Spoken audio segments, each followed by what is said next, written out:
I do like the light. It's a really light building, which I think works well. I like all the curves in it as well, especially when you're kind of on the ground floor looking up through the wee voids. Those spaces are really interesting, and it is, I suppose, one good thing about having so many gaps that you can look through. It always changes as you walk through them. So each day, depending on what people have kind of put up with their work, it always feels like you're kind of getting an insight into different sections.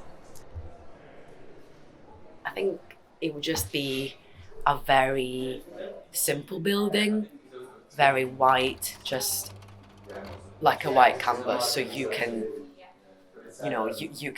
form it any way you like, but it would be just a very basic structure, let's say. But then whoever is in it would make up that space. Like making a mark there so that when you go back to the building in years and years time, it's like you can like remember things, or like it's only in a place that only you know about, and then potentially somebody else will like discover it.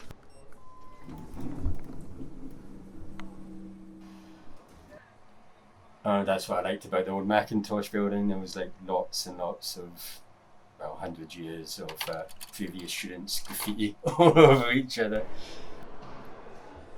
Everybody misses it who worked here years ago, and the janitors and the staff and students worked here. It was just a unique Gothic building, beautiful building, and it broke all my hearts, when I went. And it still does, still breaks my heart still, to Mr. Mac.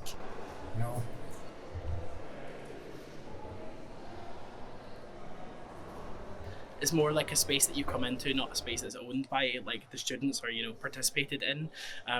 So it's nice when things go up or like art or whatever, but if not, then it's pretty bare boned, and it seems like it's just a place you come into and you leave.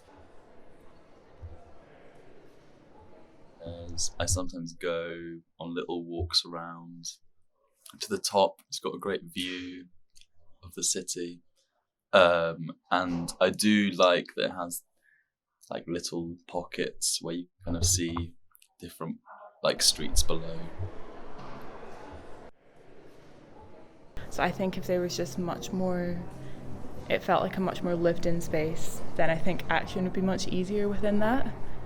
I think it would be very open in terms of the dynamic, not necessarily having open buildings, but it just felt like the workshops and the studios kind of merged together, so then making spaces weren't kept really separate. You could sort of move between them depending on what you were doing, and kind of see what other people were working on in that.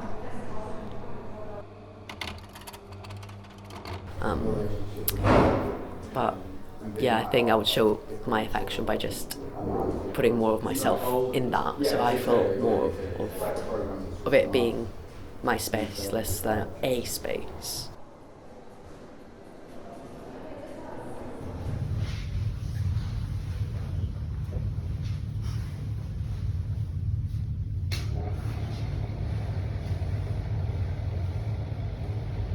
Unto me sovereign laddie, and love me fair, ye chase, and chase with will, and hurt, and thought, the fallen on your hands so well you wrought. Who's ye a man, and ever what I have served? Do what her least, to do me live or stir. The seeking here of mercy and of grace, the shade that is my laddie sovereign, or let me dear present in his place, for certes, long may not live in pine. For in mine heart is called in every line, and having reborn into my truth, me dare hurt, have only words and wood.